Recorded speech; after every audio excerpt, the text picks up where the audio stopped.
Ngayon pa nga lamang na hindi pa nagsisimula ang PVL ay marami na talaga ang puno na ang excitement para sa panibagong conference next year. Marami ang excited kung anong bagong team ang sasali para sa paghahangad na masungkit ang PVL Championship. Bukod doon ay kabang-abang din ang mga players na bubuo rito at syempre ang mga players na lilipat ng ibang team. Samantala ay bilang isa sa mga crowd favorite ang Team Chaco Mucho Flying Titans na kamakailan lamang ay nakamit ang silver medal. Nasa unang pagkakataon din ay nakapasok sila sa finals. Maraming fans ang nag-aabang kung mananatili bang buo ang team o kung may madadagdag, pero ang malungkot ay kung mayroong aalis. Mula nga sa post ng isa sa mga insider na pinagkakatiwalaan pagdating sa updates ay 4 ang dadating para sa Team Chaco Mucho Flying Titans.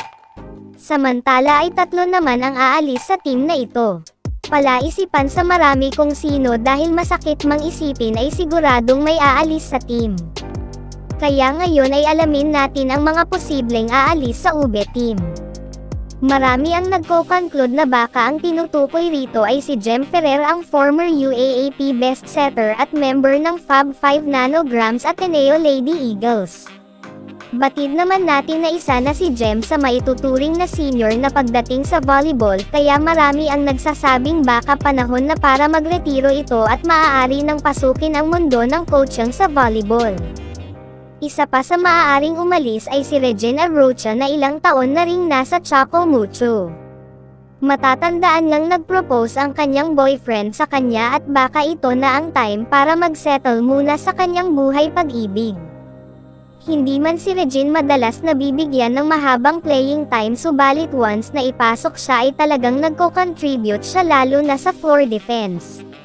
Isa pa sa nababalita ang aalis sa team ay si Cherry Nunag na masasabing malaking tulong sa blocking department ng Team Chaco Mucho at ang kanyang powerful quick hits. May ilang balita kasing lumalabas na hindi na raw nag-renew si Cherry ng kanyang contract sa team, kaya naman malamang ay lilipat ito sa iba. Ayon naman sa conclusion ng iba ay baka si Denden Lazaro ito, dahil baka naiisip nitong panahon na para bumuo muna siya ng pamilya kasama ang kanyang asawang basketball player na si L.A. Revilla. Ayon sa fans ay panahon na rin para isipin ni Denden ang kanyang future family, lalo't higit ay mahusay naman ang kanyang kapwa liberong si Thang Ponce na kamakailan nga lamang ay na-awardan bilang best libero.